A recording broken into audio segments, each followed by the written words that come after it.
Metropolitan Station. And our conversation for tonight is emotional disconnection and connection. So disconnection from your spouse, emotionally.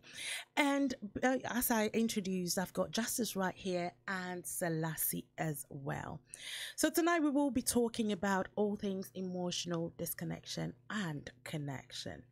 So to start off with, Justice, what constitutes emotional connection? I'm not picking on you, but I'm... Yeah, I think your guilty conscience has said it all, isn't it? I think in terms of a relationship, a love relationship or a marriage, emotional connection it's not just one kind of definition. It's about caring for each other. Okay.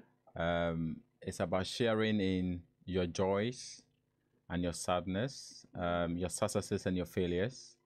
And for me, I think the big word, and I cannot find anything else to kind of equate to it, is caring and seeing that person as your pride. To me, that sums up what an emotional connection should be. Right. Selassie, what's your take on this? What I would want to add is the bond aspect, because connection is a bond. So all those feelings that you have for each other, that creates a bond, because it can be that in a relationship, that feeling of anger, sorrow, joy, all those feelings come together. So all those emotional feelings join together with the bond that you form in a married relationship. Wow. So how does it feel like to be emotionally attached to someone? Are there any kind of signs to look out for? Or, is there something that makes there will be a sign, but it's a feeling. You know that you are bound. You have that intimacy, because I think we can also deal with it as a sort of, because emotionally you are connected and you feel so intimate with your spouse. Because I would say that at times you may not even touch or anything, but you feel that connection between each other. Even just hearing the person's voice or just thinking about the person is enough to warm your heart and everything. Because as Justice said, you care for that person. That person is your priority. That person is your pride and everything. So when you think about that person, that warms your heart and everything. And at times you even think about the person and smile. So that is one of those signs that makes you feel like you are emotionally connected to that person. Just as, are there any other signs, or are there any other kind of feelings, or what is there that one can actually feel and say that indeed, I'm feeling that emotional connection to my spouse or whoever? I think to add to what Selassie just said, also comes the fact that you look forward to seeing the person. We grow up and we become busy people, and you go to work or you do whatever. You look forward to going back home. So you look forward to spending time with that person. You are able to speak to that person over anything or about anything without thinking about it. You have long conversations over nothing, and you don't even feel the time come and go. It's not only about, and this is very key, it's not only about the physical sense, which means sex as well. It's about just being comfortable in each other's presence. So would you say that couples that are emotionally connected or bonded are couples that are naturally friends? Or, is that what, because you have couples that they're married, but they're not necessarily friends. I would say that for that emotional connection to really happen, you have to be willing to be vulnerable in front of each other. So when it comes to friendship, are you, the sort of friendship that you have, are you vulnerable to each other? Because there has to be a little bit of element of friendship. So what do you mean by being vulnerable to each other? Your highs and lows, your flaws, your everything, are you able to show it to your spouse? And then be accepted and be comfortable to show that. What example can I use? My failures, the failures. Do I hide it from you? As a couple, do I hide it from you? Or am I able to show you? Or even my past, there were things in my past that has shaped me to be the person that I am? Am I holding on to the past and not even telling you, explaining to you that this is what happened? So you have that information that helps you to bond with the person, because you are coming from that place of understanding that this is what have shaped my spouse to be the sort of person he or she is. So being vulnerable, showing you are scared, showing the negative and the positive side of to each other. Wow, that is an interesting one. I mean, also we need to take a quick ad break, so we will be right back. Don't go anywhere. Consider that life wasted. Consider the heart of the family ripped apart. 20. Consider the potential never realized. Are these the things you consider when you carry a knife? It's not about street cred or respect. It's about staying alive. Drop that knife and save a life. Went slowly, supporting all family and young people. What do you like for breakfast? Well, it depends what mood I'm in. If I'm happy, I like a little bit of porridge with banana because I'm feeling healthy. If I'm in a Me, I like a bit of fruit. Nice apples, sliced apples. I love a cinnamon and raisin bagel, some scrambled eggs, and a I say nice English So I like fruit and orange. I like homemade bagel with a bit of cream cheese on it and some bacon. 1 minute or 2 minutes. And on the side, I like to have fried egg with bacon, with baked beans. It's quite interesting though, toast. because I normally take some my people cocoa. are Yeah, tuned I'm a into the typical time of Ghanaian, the so I advert. like my cocoa. I'm not too sure. Listen, me try. I normally don't eat breakfast. It doesn't matter how you like your breakfast, or you may not like breakfast at all, but you will love the sound of your radio when the breakfast is Afropolitan. Watch out for the new ABN Radio Breakfast Show with Efuadum. ABN Radio, London's Afropolitan radio station.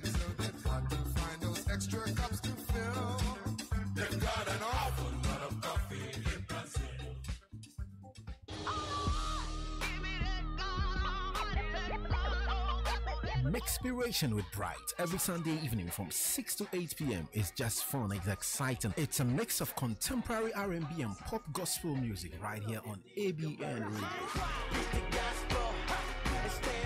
Enjoy great tunes every Sunday evening with Bright on Mixpiration, a blend of great inspiring songs just for your Sunday evening relaxation. Tune in from 6 to 8 p.m. this and every Sunday. They're on ABN Radio, London's Afropolitan radio station.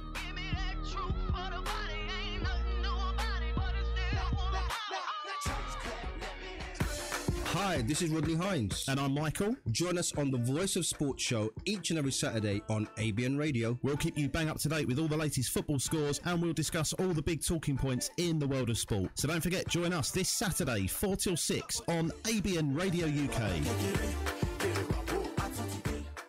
1 for the party, 2 for the money, 3 when you shake, yeah, bam, bam, bam, bam. What's up, guys? My name is Yemi Alade. Anytime I'm in London, I'm chilling and listening to ABN Radio, guys. Don't flip. Don't miss it. Mwah. Hi. We are back on air. We had to take a quick ad break. And yes, we are back. So this is the BEDTALK show with me, Adwoa. We are talking about emotional disconnection and connection. And so we are dealing with, how you've bonded with your partner, or how that bond has slowly faded away from under the roof that you are living together. And I have here with me Justice and Selassie. So thank you very much for joining us once again. So we spoke a bit about, what constitutes emotional connection or disconnection, and what are some of the feelings that we feel when we feel that we are connected, or all those things. So what again do we feel? Because we talked about how do you feel when you think that you're connected? What are some of the signs of being disconnected? Wow. There's a list for that. We can talk about that. But I think a few things that come into mind is when they are not your pride anymore. And why I introduce it with that is, if you're out with a group of friends and you don't care too much about the reputation of your partner or your wife or your husband, and for example, there's a conversation or there's a debate, and your main aim is to try and embarrass him or her, that to me, there's that sense of you don't care about his or her reputation. You don't want to protect. You are not protecting. Does that make sense? Because for me, if somebody is your wife or your lover or whatever, they are your pride. And if they are your pride, you take care of them. And you protect them within whatever environment that is. So that is one of the ways you can detect and say, there's something wrong here. Why are you always... Sometimes we say, why are you always on my case? Especially in public. Right? Especially in public when there are other people around. Because even if something happened, if you are with your spouse and maybe he or she said something bad, you try to calm the situation down. You don't try to blow it out of proportion because you are protecting her and you don't want people to see what has happened. But if you don't really care, then you say you go for the you will do whatever you have to do. Does that make sense? You do whatever you have to do. And also there is this especially when you are together at home, this constant whatever you say is not good enough. Whatever you do is not good enough. Then you must start to realize that that person is not actually accepting you for who you are. That means that you can't be yourself around that person. So if you're not careful, you create a fake persona. And one other thing that kind of reading around the subject brought me to even think about myself and my wife as well, is thinking that they will be there for you forever. When we start being too relaxed and thinking, oh yes, they are there forever. I don't need to make an effort. I don't need to say thank you. I don't need to show them that I love them because they've been conquered forever. Yeah. I think that is very, very dangerous because it makes you feel like you're not loved. And that comes with the emotional disconnect. So how do you deal with something like that? For me, I think I've said it on this show, is that when I relate relationship, whichever spouse discovers there is a problem, I think you have to initiate a talk. And for us women, I would say that we shouldn't get so hysterical and everything. At times, we have to approach the issue objectively. We have to be calm. And then, because at the end of the day, you don't want to win an argument. You want to save your marriage. You want to work on your marriage. This is what I've realized. We are taking each other for granted. Even though at times you realize that the problem is your spouse's fault. But you try to frame the conversation in such a way that I've realized that we are, not pointing fingers, you are. So that your spouse will be willing to listen to you and take it on board.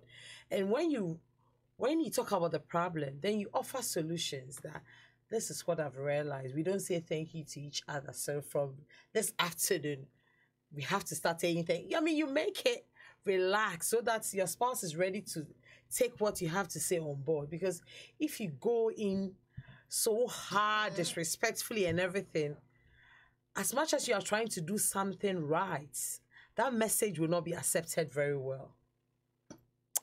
Amazing. So so you've got to try and be yourself. In other words, that's what you're saying within a relationship that you feel that you're connected. Now, how important is an emotional connection in a relationship? Very. It is very, because the Bible even said, how can two work together unless they agree? And I feel like that emotional connection, it bonds you together. It's the bonding. And even when it comes to intimacy, you can have sex, but you will not be emotionally connected. I think it's the icing of the cake. Being emotionally connected and having sex, I mean, just makes it so wonderful. That is when we women, we normally have dutiful sex. We put our emotions to one side and just have sex for having sake. So at times, yes, I agree. At times we do have dutiful sex, but there are times that you have the full-blown, I would say, love making with your spouse, where romance and everything is important. So it is very important. I use the word vulnerable, Justice said, being accepted for who you are. You are not being judged. Your spouse is not judging you. So I can I can choose to stand on the table and dance and just be myself and just be silly around my spouse. And my spouse will take it for what it is. Not trying to portray that I'm some sort of person that I'm not. Wow. Okay. And if you're not emotionally connected, finally, I think it creates a block. It's a block in your a blockage in your relationship. You can't flow. And that's what I wanted to pick up on, because, you know, sometimes you started off nicely, like you feel that you are connected with a person, and then somewhere along the line, it all kind of dwindles down. What are some of the things that actually causes that? I think you touched on it. I think probably two main things. One is assuming that the battle has been won and they are yours forever, so there's no point in making any effort. That is definite. That happens. Yeah.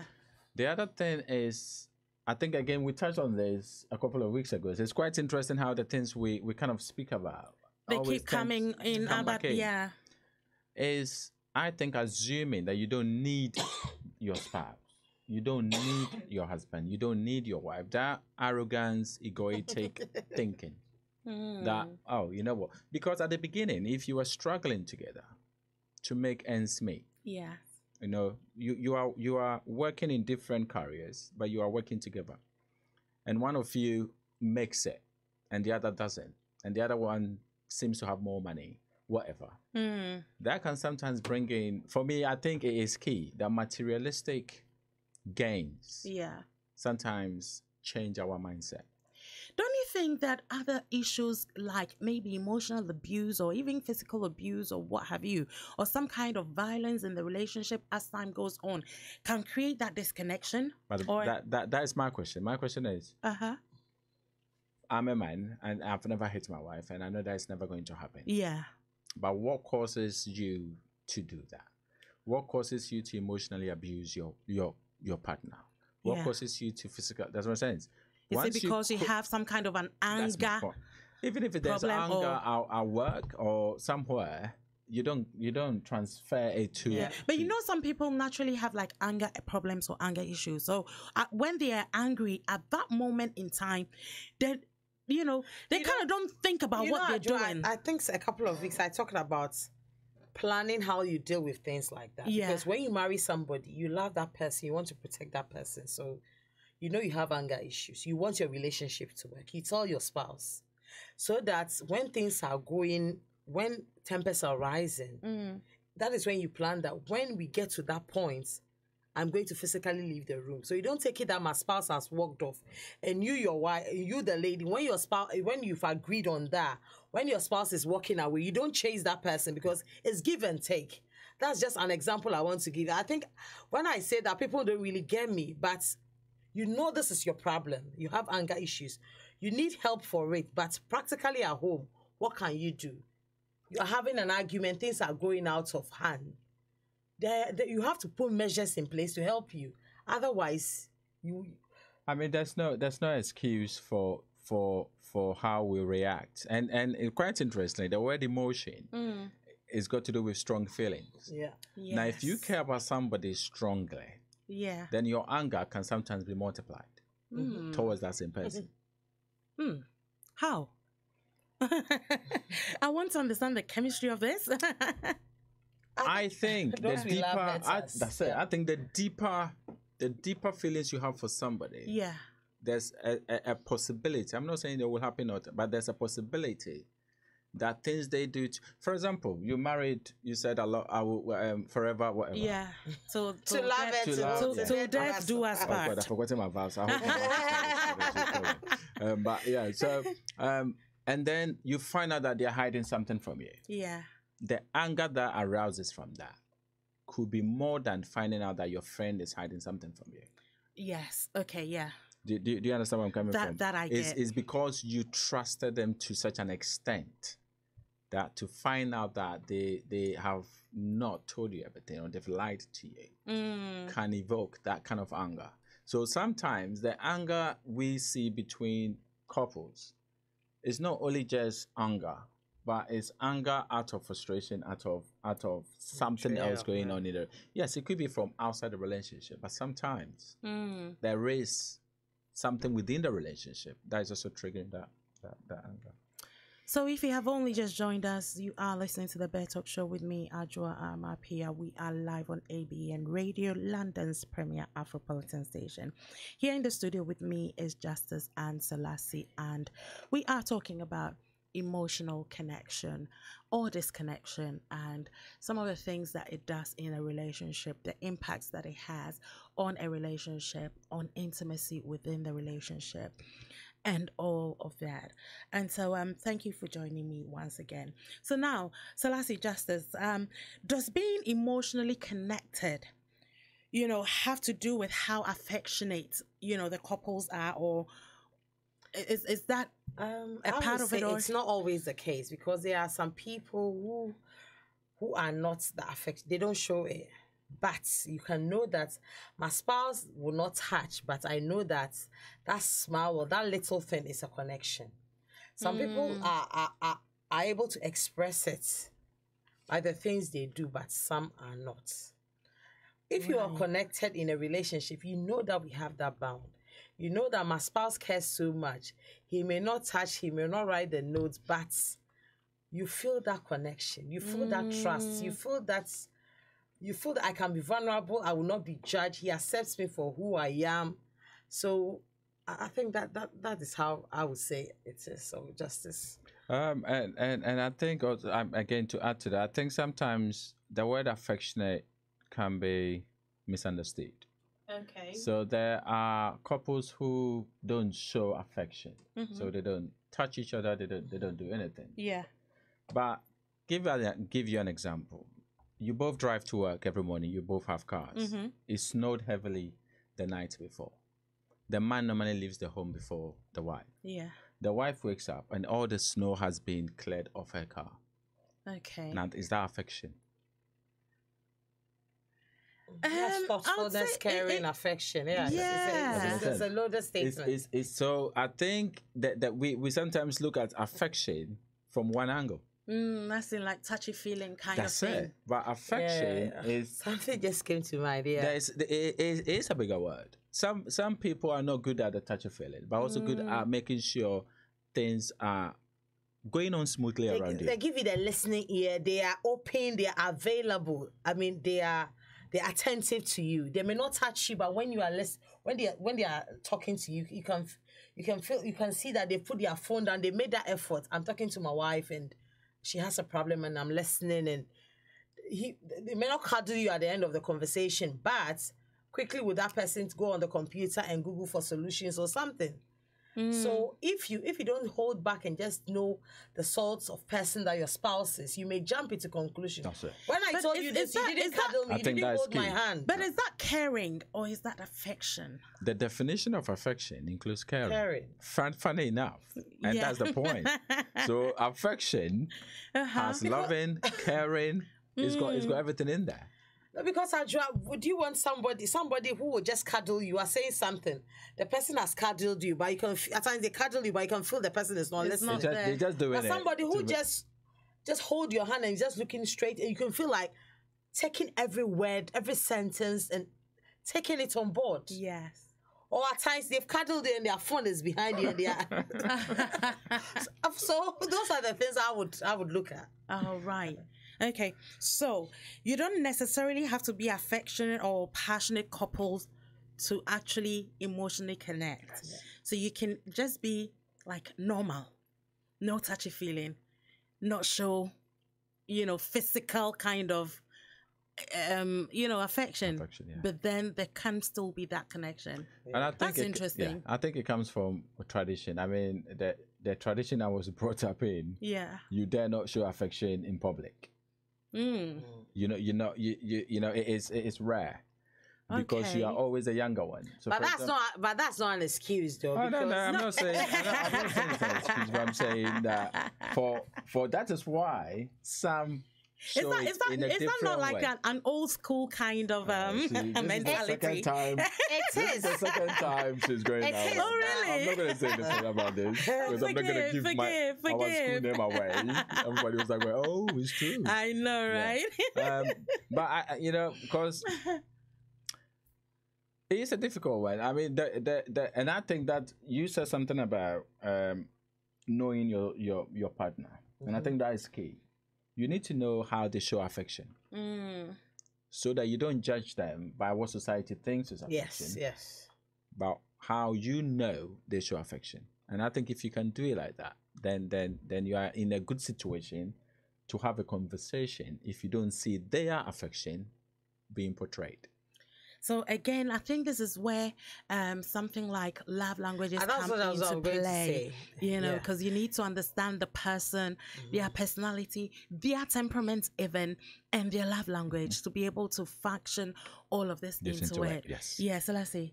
Oh, I was just saying, even some of the things, as Justice was saying, you don't normally do it. That you don't know how to do it, but you try. The efforts you make to try. You are not that touchy feeling. You may not cuddle your wife boldly, but just that little hold of hand. That's what I talk about. Non-sexual touches. That's the rub of hand, just the pat on the back to just reassure you in moments like that. You may not get the full hug, but that pat on the back, take it as a hug. Yeah. And as you encourage your spouse, you get to that part that he will gradually do it because you are in this marriage for a long haul. And if you don't do things, you will not get emotionally connected. The disconnection will break because we have seasons of marriage. But when it breaks, you have to work at it and bring it back. Well, so lastly, we will come back. We will take another quick breather and we will be right back. Consider that life wasted. Consider the heart ripped out of a family. Consider the potential never realized. Are these the things you consider when you carry a knife? It's not about street cred. It's about staying alive. Drop that knife. Save your life. It's here, the African Gospel Music and Media Awards 2018, celebrating excellence. On the 2nd of June 2018, at East London Arts and Music Main Auditorium, 45 Maltings Close, Bromley by Bow, London, E3 3TA, from 6 p.m, featuring Joe Bettel, Diana Hamilton, Isabella, Called Out Music, Shekinah, Dena Mwanga, Afri David, Angel Bernard, Judith Sefuma, Blessing Ali, and Reaper's Choir. For tickets and information, visit AfricanGospelMusicAwards.com or call 07906 932 670. The African Gospel Music and Media Awards 2018, celebrating excellence.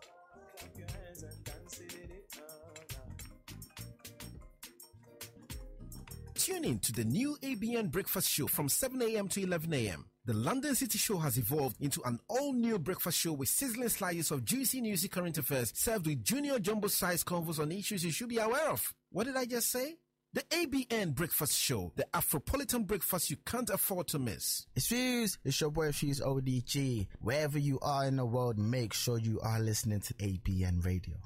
Welcome back to the BEDTALK show. We are live on ABN Radio, and yes, indeed, we are talking about emotionally, checking out emotionally, as Selassie would put it. And so, talking about this connection or connection emotionally with your spouse or your partner or, whoever you're with. But thank you once again for joining us on the BEDTALK show here with Selassie and Justice. Phone numbers, please, if you'd like to give us a call, is 0208 6707300, 0208 6707300. You could also send a WhatsApp message or call on WhatsApp on 0788 7475940, 0788747590. And so, talking about emotionally connecting, yes, last week we're talking about whether passionate or affection is kind of intertwined, or is that what causes people to connect? My question was, does being emotionally connected have to do with affectionate or passionate, or how passionate the couples are. We've kind of spoken a bit about that. Now, what I want us to find out is it normal for couples to lose connection emotionally at some point during the marriage? Again, you kind of mentioned that there are seasons and what have you, but at what kind of seasons do marriage go through? I would say we have 4 seasons, so I would say all the 4 seasons. Okay, give me the 4 You are in the seasons. honeymoon stage where the first few years of marriage and everything is good, everything is sweet. You don't really have to work at it, but because you've been dating all this while, you bring that positivity into the relationship, so you are on a high. I'll call it the summer months of a relationship. I'm learning here. So I'll call it the summer months. Everything is good. You don't have to put in a lot. But then maybe your wife become pregnant, the pressure, everything, or career-wise, things become, the pressure comes in. And then there is no time. You begin to take each other for granted. You are not doing things. Your date nights for 3 months, 6 months, a year, you've not been on date nights.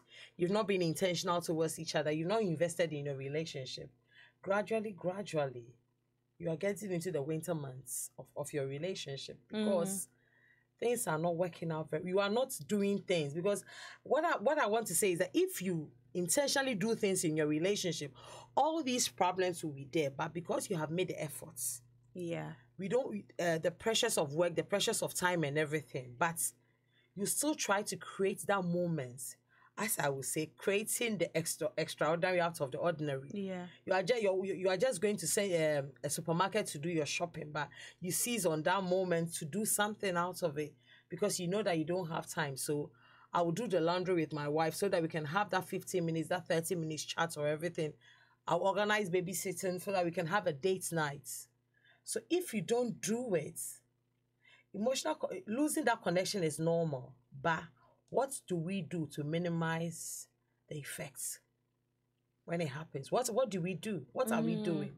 Because at times we marry and we assume that things will just fall into place. Yes, that's the thing. It will fall into place the first few years. Because I think that we expect that the person that we've married, or we are married to, will kind of understand, or both understand each other, both kind of are in the same direction. But if we don't talk, how do we? If we don't talk, how would we know? Because you are coming from a different background. I'm also coming from a different background. And my dad used to say, you are rubbing off each other. So we are rubbing off each other, and together we form a perfect harmony. And so if we are, as the rubbing is going on, that's the difficult stage of the marriage. That's why we need to talk. We need to talk more. We need to work on our relationship. If we don't do it, then things fall apart. So I'm speaking about the seasons that you've mentioned. At what point is the red flag? At what point do you realize that things have gone so bad and there has to be some kind of a timeout, some kind of a check, some kind of, a sit down to bring things back? I would say that as a woman, when you start discussing your relationship problems with other people, or when you have an issue, do you yearn to tell your spouse, even though he's not there? Are you itching to tell him that, oh, this happened, or the good news, or the sad news? Who do you tell? I think that for a woman, for me, that's what I would watch out for. But what if, because he is the issue, because she is the issue, because of the way she is treating you, or because of the way she is behaving? So you don't feel like talking to them. So that is when you realize that there is a problem. Because you are my spouse, and certain things I'm supposed to tell you. But why am I not telling you? Why don't I have that edge to talk to you about it? Why have I called my girlfriend and I'm with my girlfriend chatting about it? I'm not against, I believe in the bond of sisterhood, but that edge. As Chris would say, when you get a funny message from somebody else, are you in that rush to forward it to your spouse?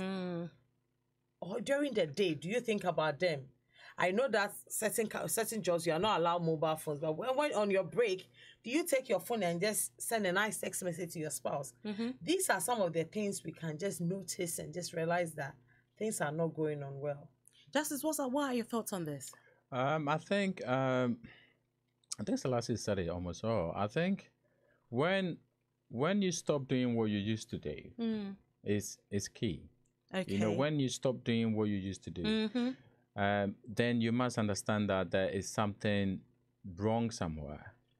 Because, you know, Selassie has lectured me today with the 4 seasons of marriage, right? I believe that, not that I believe, I've always had one season. Okay, which is summer. Right. And if for anything, I believe with age, I'm actually enjoying it even better. Wow. You see, that is very interesting, because I'm sorry if you Justice, marry. I need to bring your wife on this show with you together. So that is after you bring your husband on this show. Then yeah, we can do that. Because I think you two have such a beautiful bond and a beautiful relationship, and I think we need to do some kind of a topic about his and hers. Yeah. You know, because I think you two have something uncommon in your relationship. A lot of relationships are dwindling. A lot of relationships are, and the way you talk about your relationship, I mean, for me, I think that it's such a beautiful relationship and bond that you two share. And I think that you two can, have an impact on other relationships based on your experiences, based on what you're going through. Yeah, I mean, because if you married young as a teen, 20 whatever, you've got no clue what you're doing when it comes to marriage. You're right. I'm sorry, nobody can say that you've got no clue. But as you grow in the marriage, you start transforming that passionate love that you had as lovers. You need to start transforming that into husband and wife. There's a difference between being lovers and being unmarried lovers, that's it, and being married lovers. Yeah. There's a big difference. And I think as you grow, and I found that out, as I've grown, I've realized there are little things I can do to make my relationship better. I am caring more. I am realizing that, you know what, I need to show gratitude. Yes. Whilst when I was younger, sorry, but come on. And I think that is very important. How many husbands shows gratitude to their wives, and how many wives show gratitude to their husband? I think that's important. Yeah. Because I think a lot of the times, some wives think that it's the husband's duty to put bread on the table. It's the husband's duty to do certain things, and therefore, if they haven't done it, they won't do it. It's just quite funny. And I think some men also feel that it's the husband's duty to cook and, provide food all the time. So when the food is not there, they feel that it's their God-sent right to be rude and ask about the food. I mean, why is the food not on the table? Leave the men alone. But then I think that sometimes the little thank you. Yeah. The little thank yous. But the fact is, that is when you have both of you are on the same page. You grow in the relationship together. Yes. Because when one is growing and one is not growing, that is when it's very difficult. So I think from Justice's, you are growing together and your relationship blossoming is your priority. Yes. And what you are doing things together to arrive at that destination. But I think in most relationships, one of them have that priority, but the other spouse does not, and that is when it's become very difficult. Because because you will try to do your best. You are there on a high, on a positive, and then your spouse is just there. At a point, I think you get tired. Yeah. No matter how you try it, at a point you get tired, and then you stop it, and then both of you come to like a very low, and then if it can lead to separation, divorce, or thankfully, one of them will realize it and then start working on it again. Hopefully. So I think that is why relationship is difficult, because both of the couples are not on the same page. Yeah. Anyway, before we kind of went into that, because I got really, excited about Justice, and I think it's always fun having him. Yeah, and I love the chemistry when he talks about his wife. I demand. Yeah, he actually talks with passion, and it kind of really gets me. I'm like, wow, believe you me, there isn't a lot of relationships like yours. That is surprising. So value it and hold. Don't worry. Yeah. Don't worry. So anyway, so what are some of the things to spot when you are disconnecting emotionally from your spouse? I think we were kind of talking about that before we digressed. And Justice, you did mention that when you stop doing some of the things that you used to do before, what are some of the other things that kind of are quite, kind of prevalent to the relationship for you to spot that this is happening? I think we are drifting away. For me, as a Christian, praying together, reading the word together. Mm-hmm. I mean, dates nights. But what about people that haven't actually functioned? I mean, put date nights in their relationship, but then they still used to connect. It may not necessarily be a date night, but you've invited to a party. Mm-hmm. Are you going without your spouse for no reason? For me, it's like anything that you can do together.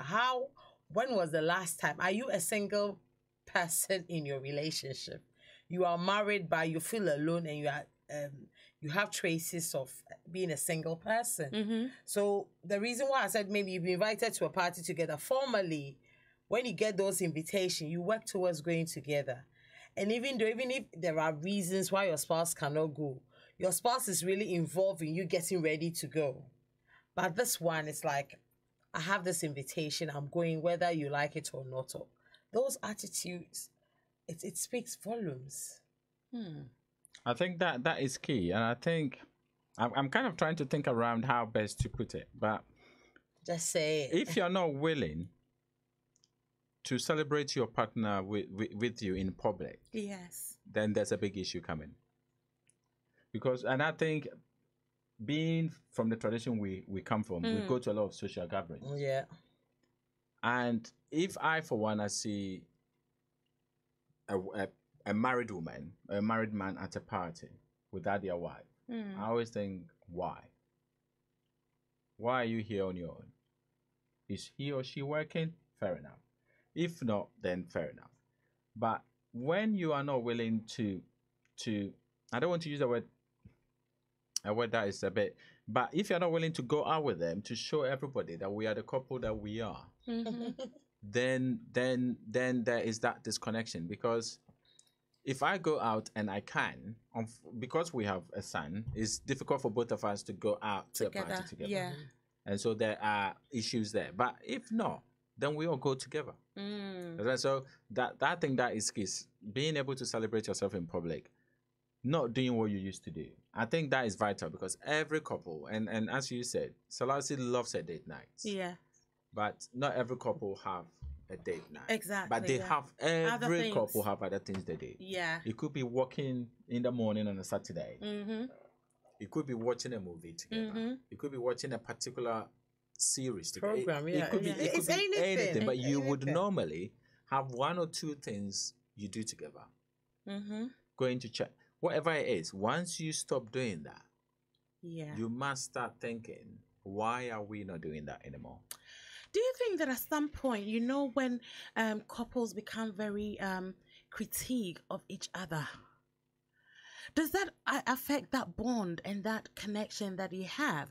Because I think that it gets to a point where maybe your partner or your spouse criticize you so much, so bad that you become very... you kind of lose self-confidence and stuff like that. Does that build that kind of block? I said emotionally to be vulnerable. Yeah. So you've been criticized so much, so you can't show your vulnerability.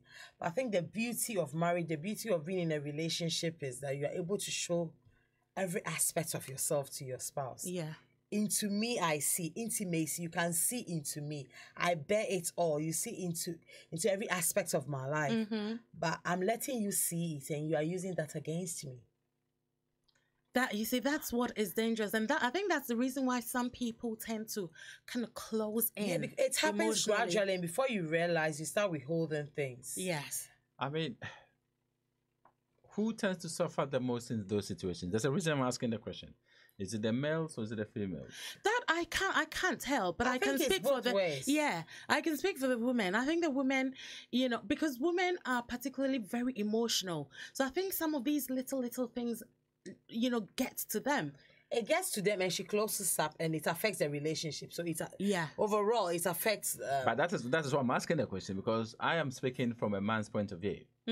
Now, even among my friends who are within my same age Justice, group. Can I just take the news on top of the hour, and we will come into that as soon as we come back. More news, more information. This is ABN News on the Hour. From the Sky News Centre at 10, a summit between the US president and North Korea's leader is back on. Donald Trump says he'll meet Kim Jong-un in Singapore this month. Meetings have been taking place to resurrect the event following Mr. Trump's previous decision to cancel. He's been updating reporters after a letter from Kim Jong-un was delivered to him by a senior North Korean official. It'll be a beginning, I don't say, and I've never said it happens in one meeting. You're talking about years of hostility, years of problems. Years of really hatred between so many different nations. But I think you're going to have a very positive result in the end. Meanwhile, the EU has issued a list of American goods it's targeting with tariffs after the US president slapped levies on steel and aluminium from Europe, Canada and Mexico.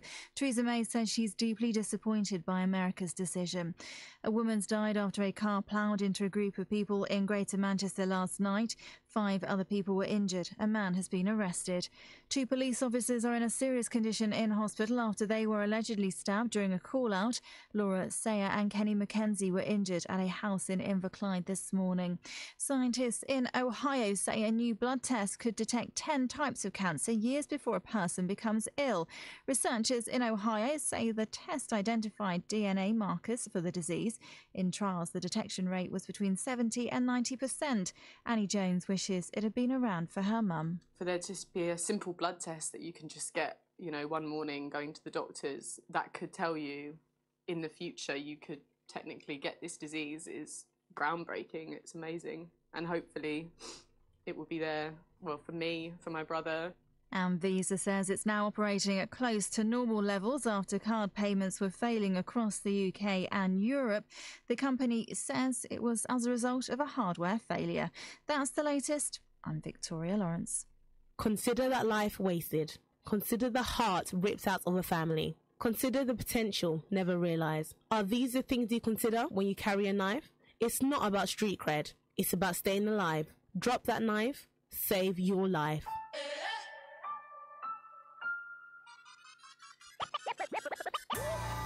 Mixpiration with Bright every Sunday evening from 6 to 8 p.m. is just fun. It's exciting. It's a mix of contemporary R&B and pop gospel music right here on ABN Radio. Enjoy great themes every Sunday evening with Bright on Mixpiration, a blend of great inspiring songs just for your Sunday evening relaxation. Tune in from 6 to 8 p.m. this and every Sunday on ABN Radio, London's Afropolitan radio station.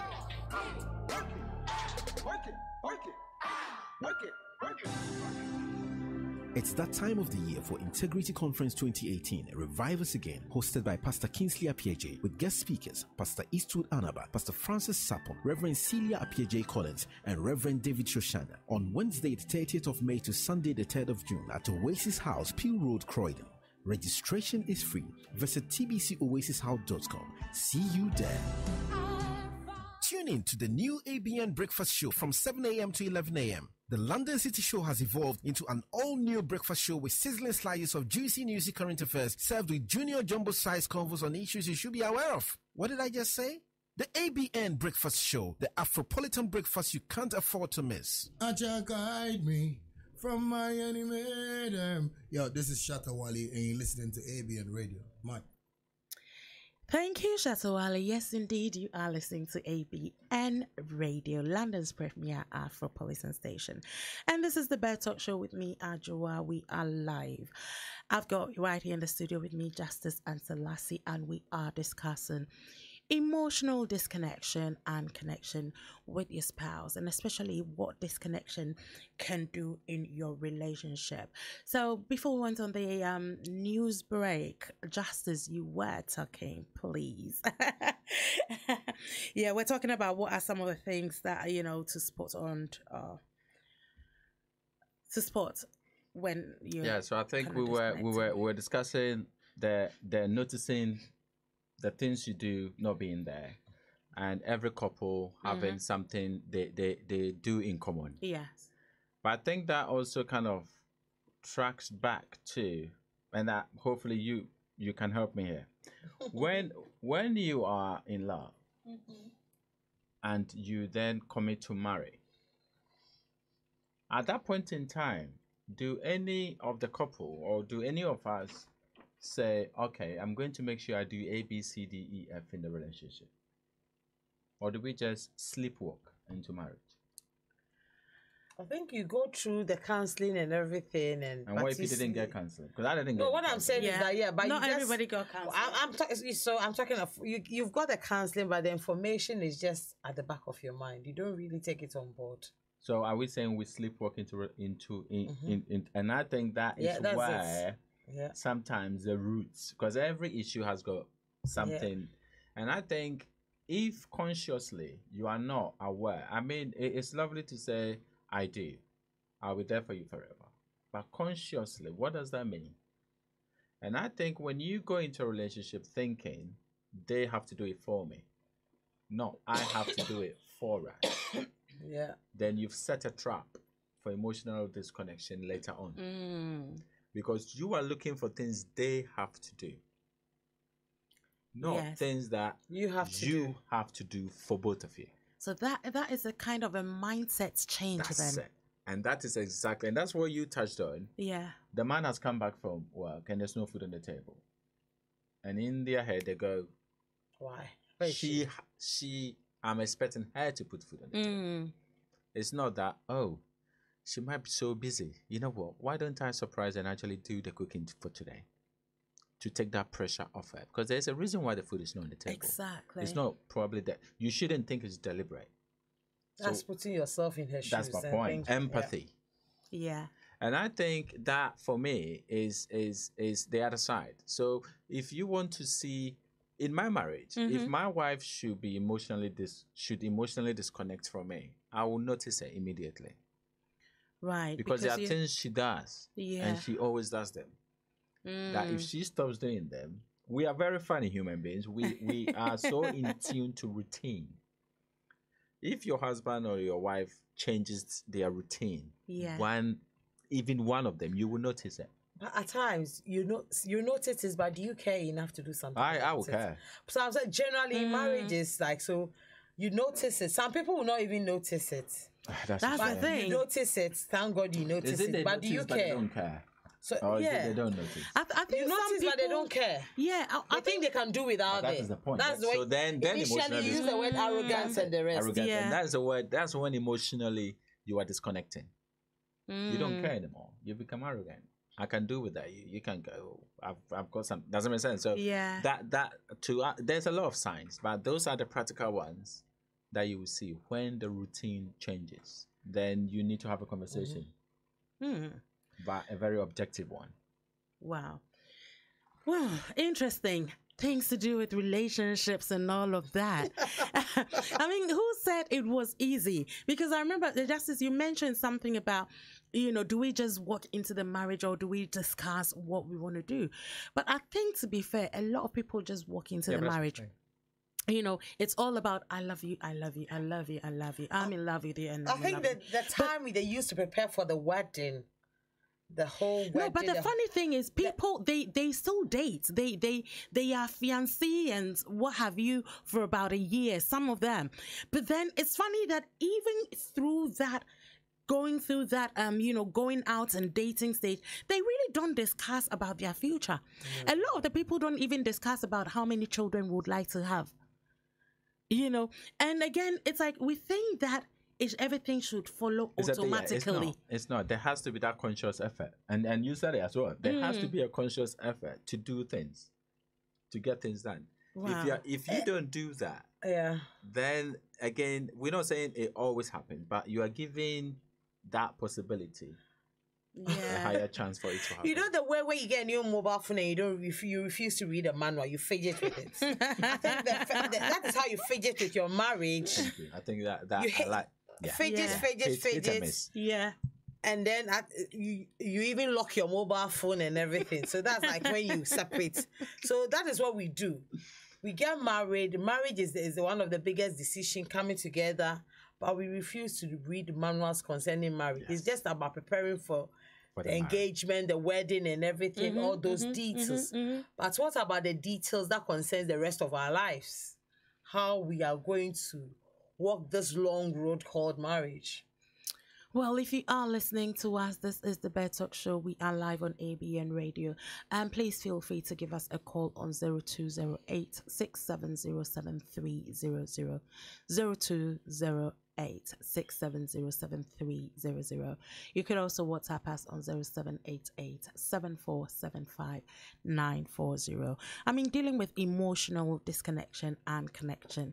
Have you had that experience, in the past, or are you still even going through some kind of experience to deal with that? Please give us a call. Would like to know what your thoughts are, your experiences, how you dealt with it, and how best people can deal with it if they are going through that situation at this present moment. Now, how do we deal with someone who has emotionally checked out in a relationship? How you deal with it? Because most, talking from a woman's point of view, if your your husband has emotionally, is not available, it is very painful. And it has led to most women having emotional affair because they connect with somebody emotionally outside their marriage. So women normally have emotional affairs and they become emotionally invested in other people outside of their relationship. I mean, for a woman, if you've realized that your spouse is not emotionally available, you have to have a chat with him. And you want to ask something. My question is, if you've had that chat and he's still not willing to reconnect, what do you do? Reconnect. I mean, you still have to go back to having, you still have to try. Now you have to try practical things, because you've stayed with your spouse when things were okay. So you have to try to do practical things. You have to be as practical as you can, because at times the talking will not work, but you have to do things, surprise him, night out, weekend away, because at times when you take them away out of the familiar environment, you things do work. Something, it tends to, or you do something fun that he likes. You don't like what? Let me see. What can I say? You don't like Formula One, but you sit and you watch, and then gradually make him feel. You gradually build it, because at times when they lost, you have to start from zero. Because even talking to some of them, they will not even be ready to have a conversation with you.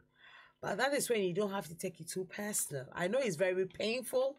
I'm not underplaying it, but it's very painful. But you want to save your marriage, so you have to do it. There's a call coming through, so I'm going to pick that up and we would continue. Hi, good evening. Thank you for joining me on the BEDTALK show. My name is Adwoa. Who am I talking to? Hi, this is Kofi from London. Hey, my friend. How are you doing? Not too bad. How are you guys doing? I'm good, thank you. Thank you so much for calling in. What have you got for us, Kofi? Yeah, very, very interesting show. Interesting topic and fantastic input from your panelists. My thinking basically was, I just think because of non-truthfulness of many relationships is the reason why you have all these emotional disconnections, etc., etc. I just think that from listening to friends and listening to different things over the years, I just think that it's as if, because many relationships are not built on honesty and truthfulness, Right. So you think some people go into a relationship with some kind of pretense, or? Yes, and even during the course of whatever relationship it is, there's still not truthfulness and honesty. And the sad thing is, the other person can always see, or most of the time, they see through those things, and it creates lots of issues. So when you experience that, Kofi, how would you deal with that? I don't know. I think it's a difficult situation, though, isn't it? Yeah. I'll leave it for you guys. Oh, bless you. What was the question? I've still got you to come on for your topic. Yeah, have you got my number? Yes, I have. I will be speaking to you. Okay, all right. Thank you so much, Kofi. All right, give us a call again if you have got any more contribution. Okay. Thank you. Bye for now. I know what he said, a lot of things there. Yes. And again, we had this conversation. Funny enough, again, it keeps coming back. When he said that there's a lot of untruths in relationships, and that's true. To do with exes, how many of your exes are still on your phone? Lingering around. But the thing is, if you're able to talk to your partner about it, then that's that is not what true. He's saying. That people are going into relationships with hidden agenda. Yeah, no, it's not a hidden agenda. Hidden. But they've got things hidden that they don't want to let go.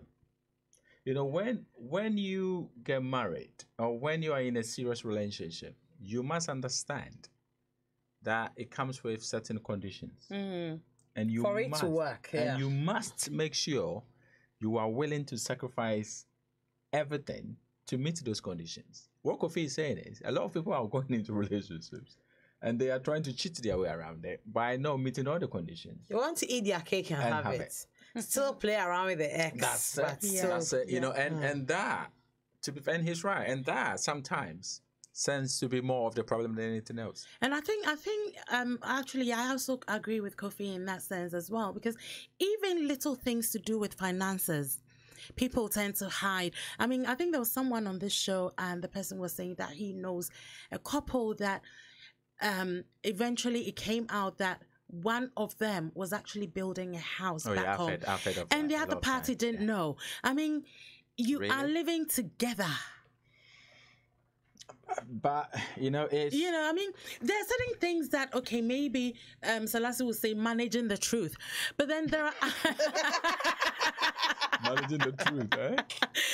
Wow, I like that phrase. Managing the truth. Yeah, but then I think there are other things that I mean, as big as that, if you're actually building.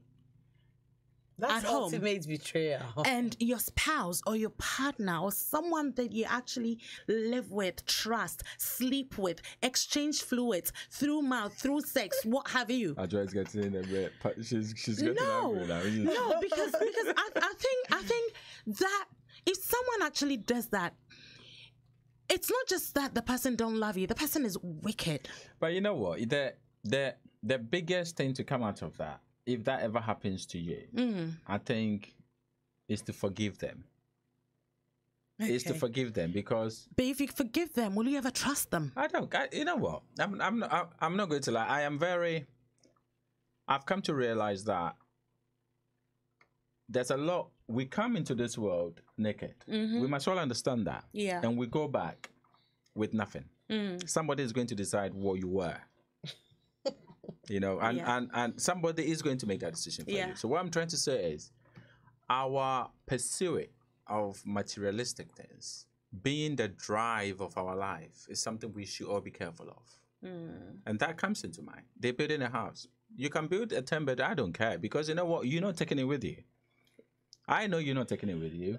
You're not using my money. Does that make sense? So for me... Yeah. No, yes, but it's ultimate betrayal, though, because that money is money that both of you could probably use to build a future for yourselves, for your children, and stuff. I think for me, if you are doing that, it means that you've got some hidden agenda. Are you planning to divorce the person later on and knowing that you've got some kind of asset somewhere? Maybe they wanted to surprise you. Maybe they wanted to surprise you. The surprise element is nice. That one, yes, I'll take it. I know we're digressing, but in as much as whatever, you don't know the genesis, because there are certain relationships that, talking as a woman, women have been financially abused, have been financially betrayed. That it's gotten to the point that when she made that realization, I'm not going to confront you. I'll also manage my assets myself. Because I know of somebody that the husband, she knew that I took the loan, gave it 20,000, gave it to my husband to buy a property as an investment. Yeah. But the property was in the name of the husband and the husband's brother. But she just chanced on it and found the document. So if a woman like that, she doesn't want to leave the relationship, but she will tend to do things like that.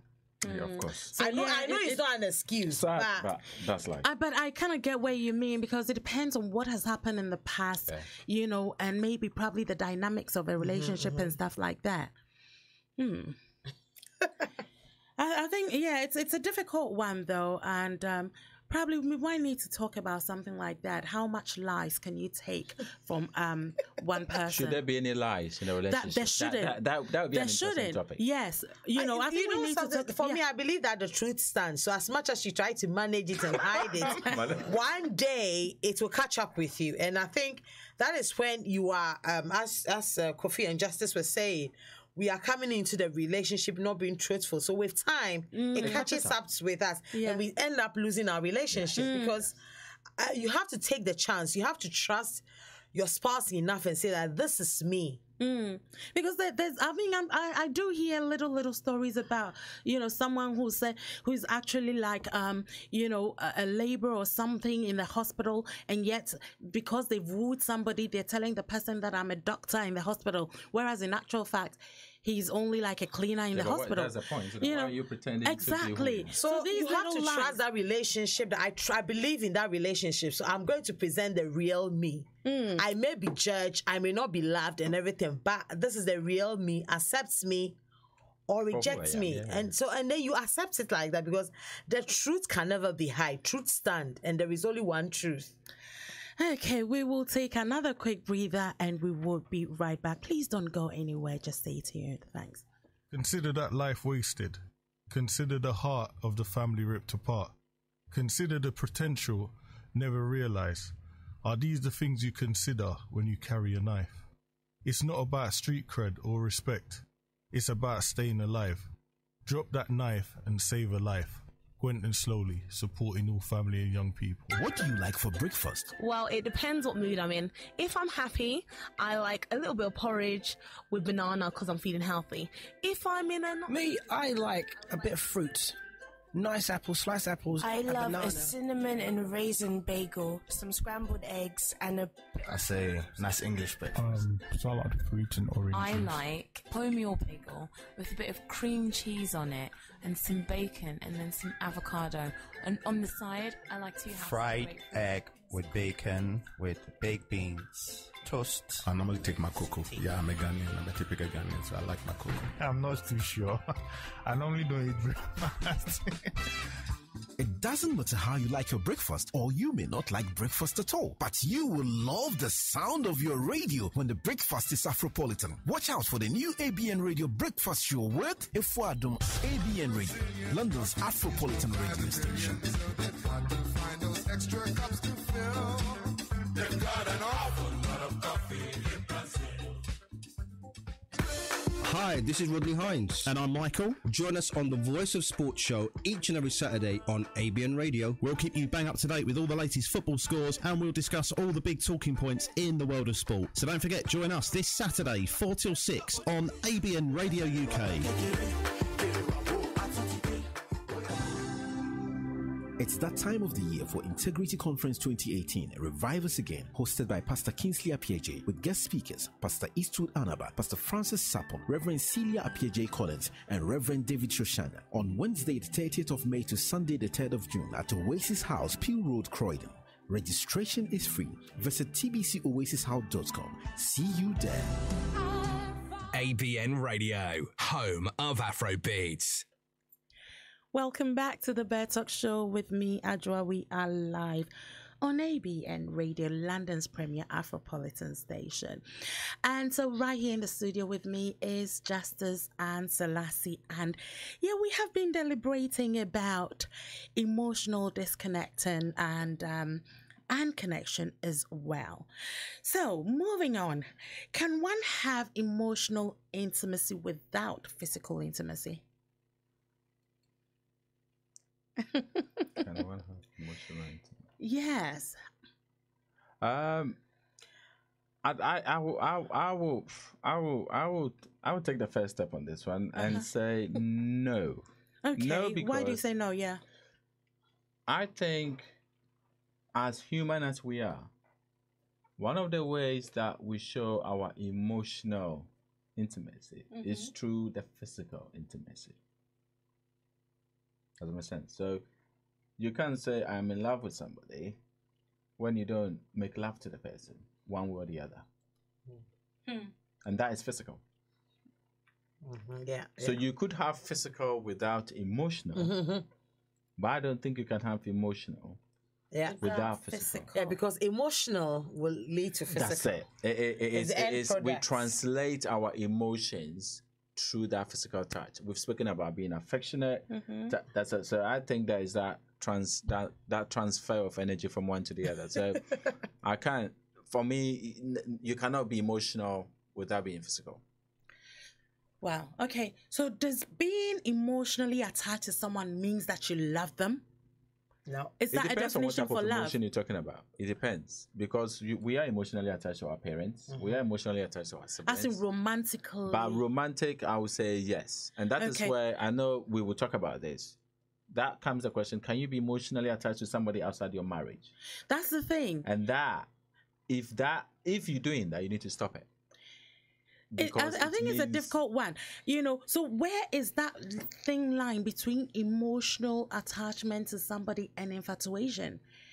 Infatuation is physical, but then you kind of feel it emotionally.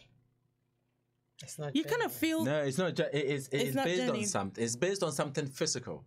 So I think that's very true, isn't it? Yeah. Infatuation is based on something physical. There's a lust for something.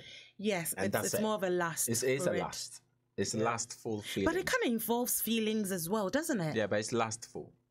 So it's not the same as that emotionally that deeper, indefinite, I would say indefinite care that you have for somebody else. Wow. It's indefinite, yeah. So very confusing, but yeah. So Lassie, what's your take on it? I want to know, the way you're looking at me, I know you want to say something. No. I know you want to say something. I don't really have much. No, for me, when I'm just to add, if you are emotionally connected to somebody, then the physical aspects will happen. Does that mean love, though? In a relationship, I would say it's just love. It is. It's just love. And then I would say that for we women, when we have emotional affairs, that emotional affairs keep us sane. It helps to keep us sane in our marriage, because Justice, I'm waiting for you to finish. Because emotionally, your husband has checked out of the relationship. You need that emotional high to be in that relationship. So you cheat emotionally, get that high, and bring it to your relationship. Right. Can I ask a question then? Yes. Since we've already established that emotional can lead to the physical. Thank you. That lead to the physical. Then does that imply that as a wife, if you are emotionally invested in somebody else outside your marriage, it will lead to that. Then it will lead to that. Yeah, it will. It will. Because women don't physically go and say, I'm attracted, I want to have, they're going to have an affair. But it starts with that emotional connection, somebody paying attention to you and complimenting you, and you're enjoying the company, and you're having, I'm talking in a work environment. It's starting by meeting to have just you're making a cup of tea in the morning, and you meet and you say hello, and it starts complimenting you about your hair and everything, a bit of flirting, and you're enjoying it because you get that high and that complimenting you. And then before you realize, lunchtime, you're actually having lunch together. Very, very, because you see, I know you're speaking from a woman's point of view. If there is a vacuum, somebody will fill it. So but that see, one. this is very interesting because men don't do that. Or I would say some men, because I don't know about all men.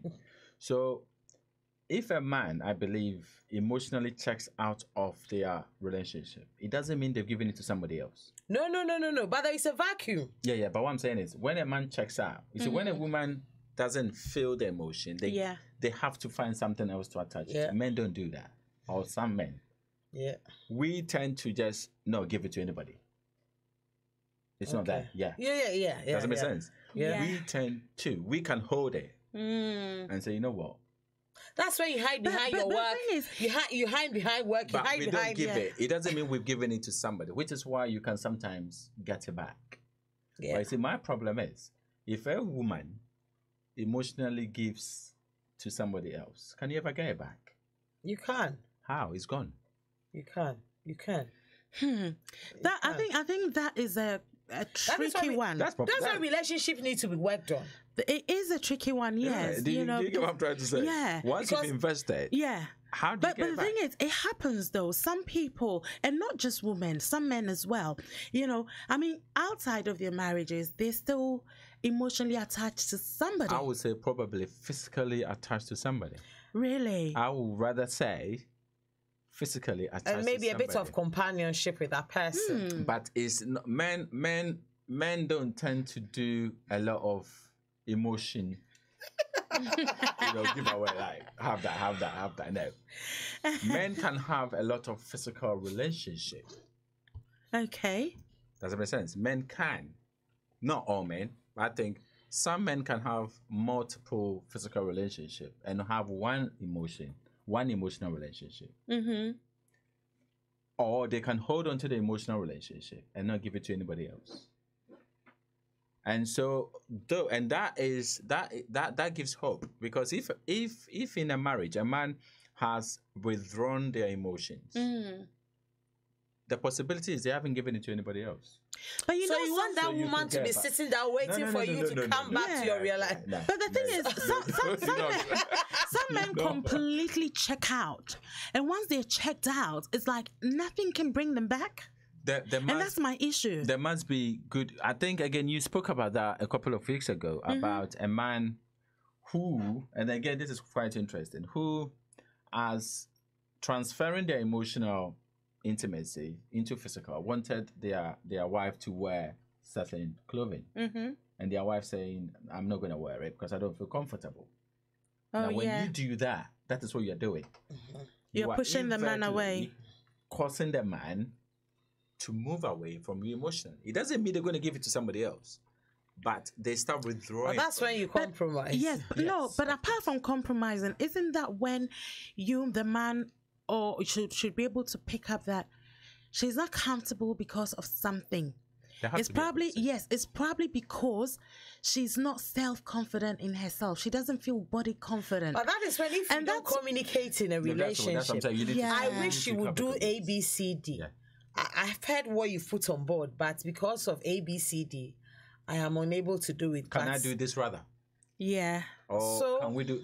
So you're right. There has to be. I think one of the things we keep saying, communication is key. Is so vital. Yes. It is so vital. So no matter what it is, there has to be that conversation to try and solve the problem. So does the lack of emotional connection have an impact on intimacy? In other words, sex in a relationship. Oh yeah, 100%. Okay, how? Because Justice, you did say that with men it could be just physical attraction, so they could. Men will have sex and not have that emotional. You know what? Most men, irrespective of that, I think again it comes back to routine. Men are routine. There is a saying. I need to find. So for men, sex is a routine. No. I'll come to that. You are trying to draw me into trouble. Sorry. There's a saying that men. There is a term. You know when people say you are autistic, it means you do things in a certain way. And there's a saying that all men are autistic. I need to find where the source is. But what they are trying to say is men have a routine. So your husband, your boyfriend has a routine in even how they make love to you. If you're very observant, you realize that there is a routine. Yes, and sometimes it can be very boring. Oh, ouch.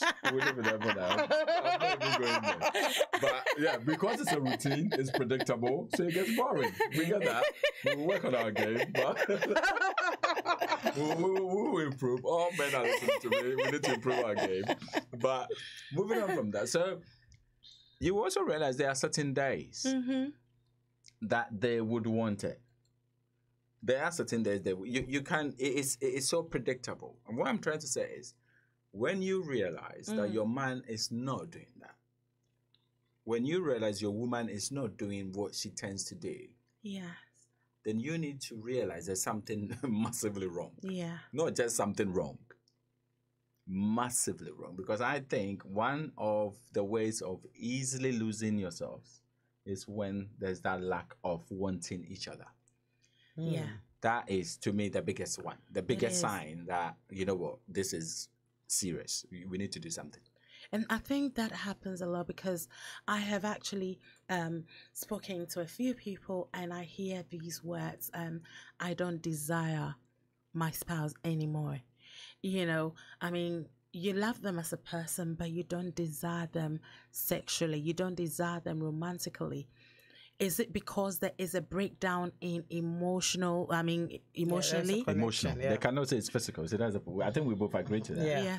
That to not desire means there's been an emotional break. Yeah. Which is leading to the not wanting to have that Desiring physical. your spouse, Because I know from a woman's, but I'm not a woman, so I can't say that is a definite. But I think you said that women go into that with everything. Yeah. So when a woman doesn't want to do it, there is a statement being made. Yes. Isn't it? That, you know what, this is not just this. It's not just because I'm tired, but there will be an underlying reason. There is an underlying, that's my point. So to the men out there, when a woman is saying they are tired, be careful. Yes. Be careful. There normally is an underlying factor. But sometimes the underlying factor could also be because they are having an affair somewhere. So they're being satisfied somewhere. And again, when someone asks the question, you know, the person says, if one of them, you know, the person in the relationship has cheated or has gone outside, can a relationship ever come back to normal? It can, if both of them are willing to work on it. Yeah. I agree. That is when there has to be transparency and you are willing to work on the relationship. But you cannot just wish it and it will come to pass. No. And I think I think that is a test of love, really, the real love. Yeah. If you really love somebody and they falter, and I'll use the word falter, because anything can get them to go and do it. And you are willing to work together and be together again. That shows how much they are important to you in the relationship you have with them. Interesting. And so what are some of the things, I mean, especially if they have disconnected sexually, if they've lost that desire for each other? Because for me, I think that is an important part of a marriage. You know, you cannot be in a marriage and not have sex. It is going on. And someone says to me, I haven't had sex with my spouse for about 4 months. Is that a red herring? Is that a red flag? Definitely. And if it is, what can they do? What are some of the practical steps that they can take to try and rectify this, to try and build that emotional connection, to try and bridge that gap or void that is in the relationship? For me, I know that most women have been using sex as a bargaining tool, which I don't agree with at all, but that's a topic for another day because I'm not happy with that we use sex as a bargaining tool. But if you're not having sex, there has to be a reason. So the first thing is to find out the reason. Is your relationship in such a way that you are able to talk? Because I always say that the duty is on the person who have made that realization. Yes. Because once you've made that realization and your relationship is important to you, You have to do something. You need to work at it. You need to work at it. Yeah. You need to so what are some of the things that they can do to work at it? Because when it gets to that point, they've grown so far apart that each of them don't even want to call the other to even try. What are the first steps? How should they, kind of work at this? I would say practically, at times, I would say we should talk. But if the talk is not forthcoming or you are not getting anywhere, there are things you used to do. Is it sending a text message? Is it writing a note? You go back to discovering each other. You go back to dating each other, because you go back to studying each other and knowing each other. Because we don't grow equally in relationship. Mm-hmm. Our desires and our aspiration and our likes and dislikes, they change over the years. So if we've not been studying each other in a relationship, all these things have happened. So once you've made that realization, you do things. You set yourself little targets. Mm-hmm. This week or today, I'm going to send my husband 2 messages to ask how he is. When he comes back home from work, I'm going to put my mobile phone down. No gadgets, no social media. When he's eating, I'll organize that we'll have a family meal together. Nothing really fancy, just your normal food, but make sure that you are not eating without him. You try to eat together if that is possible. Doing things together. Initially, when you start doing things like that, it will not feel right. If we want to follow our feelings, we're not going to do things. But you make that conscious choice that I'm doing this to benefit my relationship. So I'm going to wait for you and say that I'm waiting for you so that we'll have dinner. He will not process it very well. But once he comes, you turn on the charm. I would say that at times you have to fake it till you make it. Because if faking it a good way. No, because in this instance you are trying to reconnect. So you have to come with that positivity. I'm waiting for us to have our dinner together. You serve the dinner, you eat dinner together, and come and help me wash the dishes or something. You have to force it. It's at times it may feel very forced, but the overall benefit is important. But what if, anyway, we'll come back to that. We'll take a quick breather. But when we come back, I want to ask, what if you are forcing and the person is not reconnecting, the person is not taking it? But we'll come back and talk about that. Stay tuned, we'll be right back. Consider that life wasted. Consider the heart ripped out of a family. Consider the potential never realized. Are these the things you consider when you carry a knife? It's not about street cred, it's about staying alive. Drop that knife, save your life. It was a well-paying job, respectable, wearing a suit and tie every day. But I drank 24/7. Drank on the way to work, drank at work. I never could come to terms with admitting that I had an alcohol problem or a pill problem. I decided to get clean, and so I went to the Narconon program. Not only did I handle my drug addiction, I completely knew how to live life. Call Narconon today at 01435 512 460. 01435 512 460. Tune in to the new ABN Breakfast Show from 7 a.m. to 11 a.m. The London City Show has evolved into an all-new breakfast show with sizzling slices of juicy newsy current affairs served with junior jumbo-sized convos on issues you should be aware of. What did I just say? The ABN Breakfast Show, the Afropolitan breakfast you can't afford to miss. This is your girl, Diana Hamilton, and you're listening to ABN Radio, London's Afropolitan station. I love this station.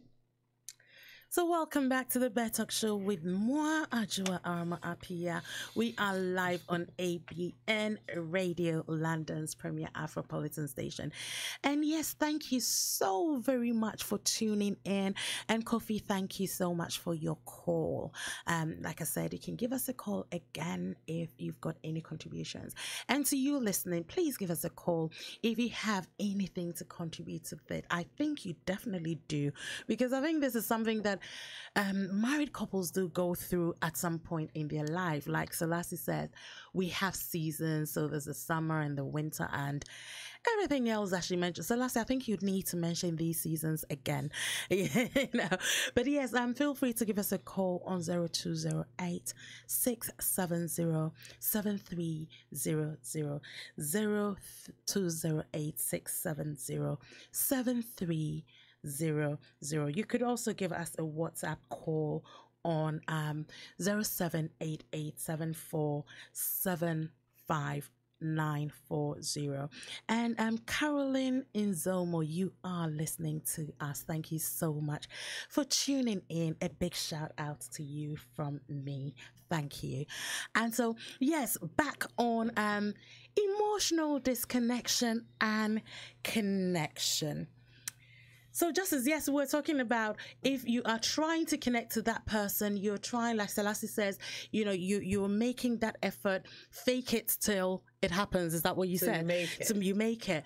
And that person that you're trying to reach out to is not actually stretching forth their hands to meet you halfway. What do you do? I think it depends. It depends on who is making the effort. I think although, okay, I think that will come in as I try to explain. If they are getting that physical intimacy from somewhere else, based on the emotional investment they've made somewhere else, then you need to find a way of cutting it or getting it back. So you need to cut them away from it.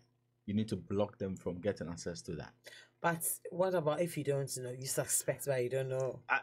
If you suspect, then I would say go with your instinct. I'm not saying accuse them of doing it, but so for example, if they normally go to work and come home at 7 o'clock, but for the first few months they've been going to work, coming home at 9, 10 o'clock, then you need to find a way of making sure that 3 or 2 hours is actually at work. Nobody wants to be caught red-handed. So you need to do whatever you need to do to bring them back into the zone. Because if you don't do that and they are still getting what they are getting from somewhere else, then you will struggle to get them back. Because no matter what you do, they are still feeding off that thing. That aside, if it's a woman trying to get a man back, I think it's a bit easier than if it's a man trying to get a woman back. Okay. Men are men. Our feelings are straight in our face. And I think, again, we spoke about this a couple of weeks ago. How you present yourself. Don't only look presentable as a woman when you're walking out of the door. The things you wear when you're indoors. Okay. It doesn't have to be in your face, but there's a subtle way of arousing a man's feelings for you. Like dressing in a sexy... I want him to say it. No, okay. Justice, Justice, over to you. And I'm all ears, I'm writing everything down. But I kind of get what Justice is saying, because especially, some of us Christian women, we like to wear maxis at home, even though our husbands like to see us in a miniskirt. Someone actually, we discussed this topic about dressing and being Christians and the way we dress. And I was saying to the person that dressing at, when you are going out or stepping out of your house, you've got to be decent. You've got to be modest. You don't have to show everything. But when you are home and you know your husband likes you to be sexy or sassy or what have you, then that little shorts, that little tank top, that totally you want, Totally so I kind of understand. Totally agree, because don't unless it's a marriage that was organized under false pretense. Don't forget that man or that woman was once attracted to you, and the two of you could never stop doing whatever you were doing. That feeling is hidden. You cannot destroy it. No, it's just been buried. So you just have to dig it out. Need to. That's it. But the fact is that, do we care? Do we love our spouses? Do we want our relationship to work that? But that is the point. Things. We would make that conscious effort, because I think that we don't really care. But that is why I said, for me, I have come to realize how important my relationship is. Yeah. So you will move heaven and earth. So I will do everything to make sure it gets better. It's not about sustaining it. I think, for example, as you grow older, you can be financially a bit more flexible. Your gifts can be more lavishing. Instead of actually holding on to your money, there comes a time where you actually can surprise each other with some fantastic presents. Yes. You know, and I'm not talking. I'm saying something fun. That's why I use the word growing. You grow together, and when you do that, then you are showing the other person, even if they want to do something negative, they need to think again. Or even if they were doing something, they stop it and they think again. And come and just pretend. Then go on, and then reflect and go, wow, did that really happen? Did this person really invest this much into me? And I think sometimes, and that's why I say, once we get married, we forget all about that. We become boring. Yeah. There's no life to relationship. Christmas presents are predictable. You know, Father's Day, Mother's Day presents are predictable. No, they shouldn't be. But I think for we Christians, we hide under pray, and then you see, and that's what, you know, that's what a lot of Christian women, I mean, sometimes even as we are doing this show, you get people saying, oh, you know, you go to church and you're talking about all these things. And the other day I had to actually say to somebody that's why you Christians are, according to, I've forgotten I think it was marriage.com, most divorce rates are amongst Christians. Because we cry holy too much and we neglect what we need to do at home. We neglect the things that, and the thing is, if you're not doing it, if you're not giving your husband those, you know, body poop styles, somebody out there is willing to what throw did you say? Body poop styles. Yeah.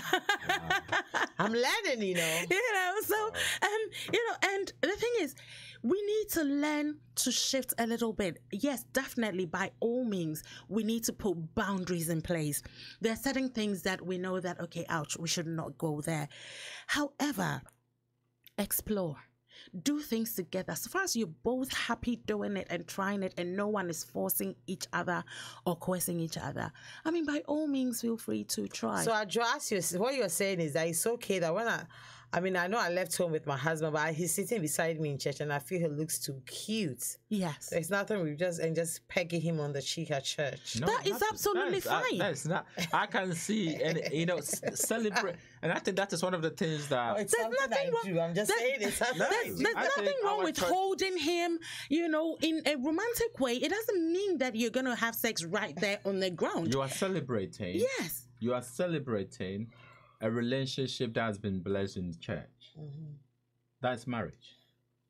So anybody who celebrates that, you are. I think there's a frown if you are not married and you do such things. No, I think there's a frown on just publicly displaying your affection. There's nothing wrong with it. It's frowned upon. There's nothing wrong with that. It's frowned upon. There's nothing wrong with it. There shouldn't be anything. Like my son, sometimes when Mom comes to give me a hug, you go, I want my hug as well. You know? Yeah. He feels in tune with us. And he'll be like, I want, or I'll give Mom a peg. You go, okay, my turn. So he is starting to translate. And which is very good because he is learning. And he's realizing that it's normal, it's natural, there's nothing wrong with that. We don't do it. Our tradition, that's what I'm saying, that in our tradition, certain things are not done. Yes. And therefore we should stop giving that excuse. Yeah, that's my point. That is why we have to change our ways. Yeah. But just for me, that is why for me, I love to talk about things like that because I think that we as Christian women, we are doing ourselves a disservice and we need to learn. There is so much information out there.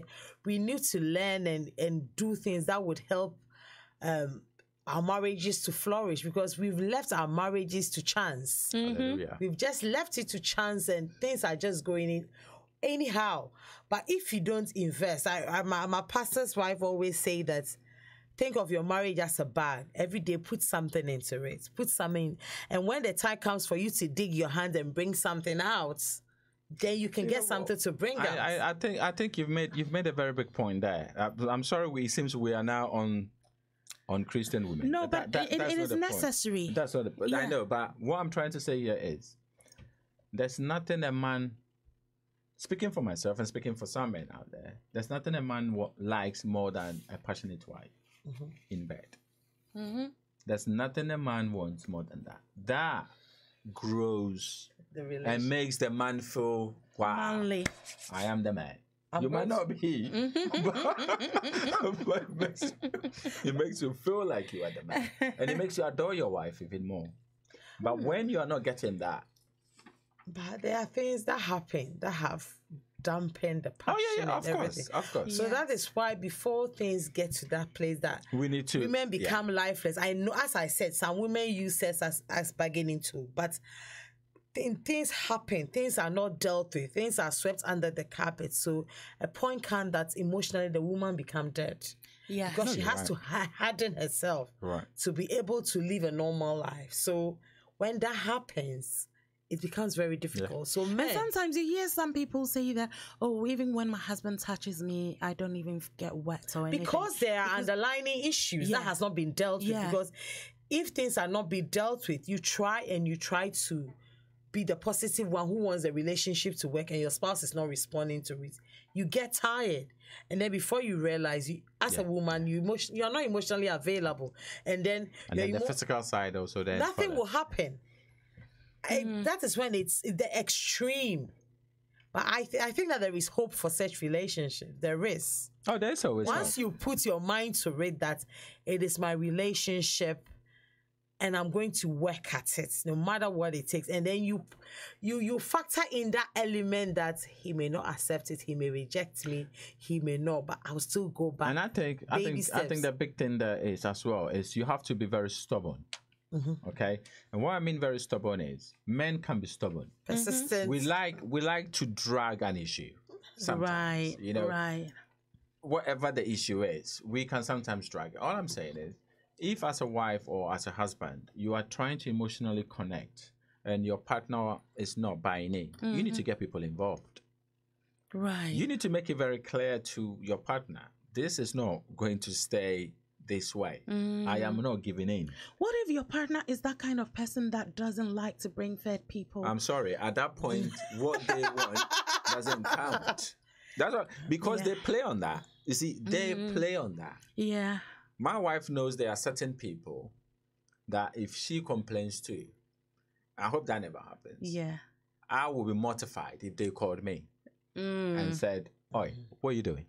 Yeah. Is it true you're actually doing ABC?" Because I have such respect for those people that I will not want to disappoint them. We all have people like that in our lives. Yeah, true. So I call them accountability partners in relationships. So if it seems that they are not buying in, and you know you've done nothing wrong, I'm sorry, you've got to start getting people involved. Even if you've done something wrong, why can't we work it out? There we go. There we go. That's my point. But because if it's really important to you, you've got to prove it by fighting in every way to get it back. Yeah. If it's not important to you, then you let it go because you also want to check out anyway. So I think we need to be ready to fight for our marriages to work.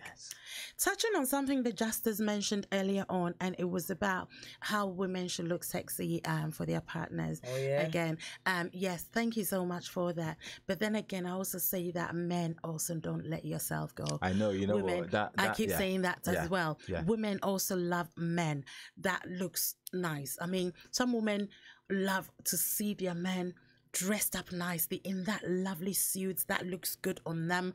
You know, some men like to see, even if it's just the shorts with that linen shirt, you know, it's all those little things as well. So we like to see I mean, it goes both ways. Yes, I'm not going to lie to you. I don't think men realize that. So I am putting it to you out there right now that we women like to see things like that. Wear that Calvin Klein pair of boxers, you know, don't leave that in the, you know, and if there's a little hole in that boxers, please check it out. We want to feel that sexiness of you as well. And yes, splash that cologne all over you because I want to smell that too.